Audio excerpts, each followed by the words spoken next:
هو انت يا اختي متضايقه؟ كيلو البنان العيال ب 300 جنيه، في السوق كله ب 200 جنيه. خدوا، مش عايزه وقت الفلوس. مش عاجب جمال شكلك، ما تجيش تشتري انت وعيالك من عندنا تاني. ما تتكلمي عاجل يا ولايه، بدل ما اخده وما بتجيش فلوس خالص. كدابه، لسه ما الخلاش اللي فتشنا في بضاعه. احنا اسعارنا غاليه، ويلا بقى الصبح نهارك ابيض. بس جنزيرة لو عايز يفتشك هيفتشك. انا هاخد منك كيلو البانيه ب 200 جنيه، مفيش 300 دي. لادد معاك الكلام ده؟ ليه؟ مش لادد، انا هرازيك في وسط السوق كله. يا اخويا جنزيره عيب الكلام ده شغل وعرض وطلب، وانا ببيع بالزياده عشان اكسب. مش جاي معايا الكلام ده. انا الايام الجايه هاكل بانيه عشان الدايت.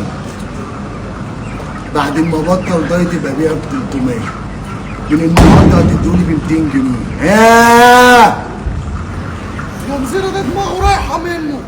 يا عم مالناش دعوة، احنا بنبيع الكيلو ب 270 جنيه، ما نتدخلش عشان ما يرازيناش. ايه الجديد؟ ما طول عمره بيرازينا. ليه ده بقى؟ ولو قلت لك يا اخويا ان انا مش رادد عليا الكلام ده، وانا اسعاري غاليه وببيع ب 300، ده اخر كلام. الكيلو بانيه فين؟ اللي هيتحرك هنتفق. ينفع معاك؟ اوعى. ينفع؟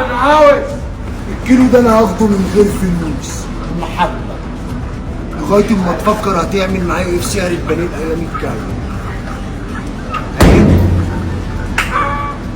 بكره انا جاي اخد 5 كيلو وامشي، فاهم؟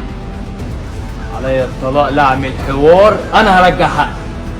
انت هتكتب. بص يا معلم لوشا، انا جاي لك قبل ما الفاس تقع في الراس. اخوك جنزيرة مش ناوي يسيب لنا صدر فرخه في السوق، وانا جاي لك قبل ما يرازيني ويجي على سكتي. ما تخافش، انا مش هخليه يرازيك ولا يرازي اي حد في السوق. انا بس طالب منك طلب عمري ما هنسورك في حياتي. امورنا يا معلم. احنا عايزين نشحن جنزيرة الايس والبرشام، خلوه مش شايف اي حاجه، بس عايز عدد، مش اي حد هيشحن جنزيرة. ممكن؟ انا يا معلم، بس في مشكله. جنزيرة ده عشان يترفع هيعورنا كلنا. هي دي المشكله. اتصرف لي بقى انت والرجاله بتاعتك اللي بتشحن. انا اعرف نشحنه ياض، هشحنهولك. صباح الفل يا معلم لوشا، انا جاي اشتكي لك من اخوك جنزيره.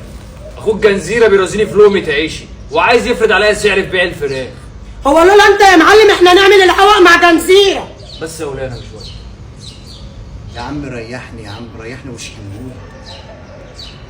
انا هاجي معاك عشان خاطر هو مش هيقدر اي حد، انا عارف. يلا. انت برضو بنت ما ده الضاعة يا معلم، يعني عرض وطلب.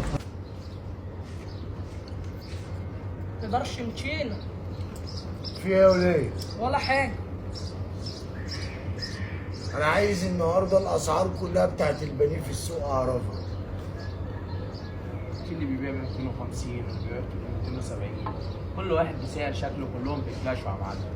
احنا يا معلمه نعمل ترسة على السوق ونخليهم كلهم يبيعوا باسعار واحده. ماشي، عشان هثبت سعر السوق في البانيه اليومين دول. ربنا يديك الصحه يا معلمه. الكلام ده مش بتاعك انت يا جنزيرة. في ناس بتوع تمويل، في ناس بتوع رقابة على السلع. اللي انت بتعمله ده بلطجة، ووقعت نفسك في غلط مع الناس. هو انت كمان هتنطلي في اللقمه اللي انا باكلها؟ بيبيع البانيه ب 300 جنيه وهو في السوق ب 200 210، ده كان ب 60 جنيه. هتسيبني بقى؟ بقول لك ايه يا اخويا يا لوشا، هو بصراحه الموضوع ده انت مالكش حق فيه، سيبوا منه ليهم.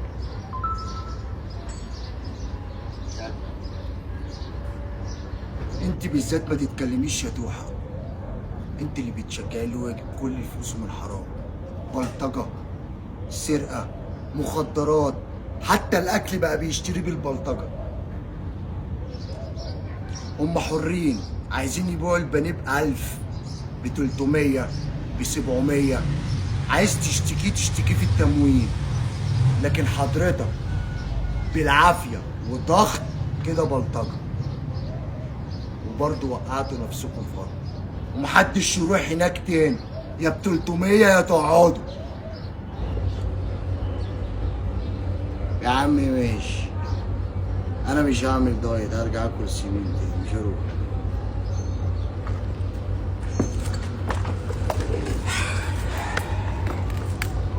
احسن برضه، مش هيجي ناحيتكوا تاني خالص، ولا هيضايقك ولا هيجي ناحيتك، انت ما تخافش. انا طالب بس منك، انا يعني اعتبرني اخوك الكبير. انت بتبيع كيلو البانيه ب 300 جنيه وهو في السوق ب 210 و 200 جنيه، كبير قوي، في فرق كتير قوي. انا عارف اللي هو بيجي لك غالي، بس مش ما تكسبش فيه 90 جنيه 80 جنيه، اتعامل زي حتى زي السوق عشان ربنا يبارك لك في الرزق بتاعك بس. وحقك عليا على اخويا اي خطا عمل. طلباتك يا معلم اولا. يلا صباح الفل. صباح الفل.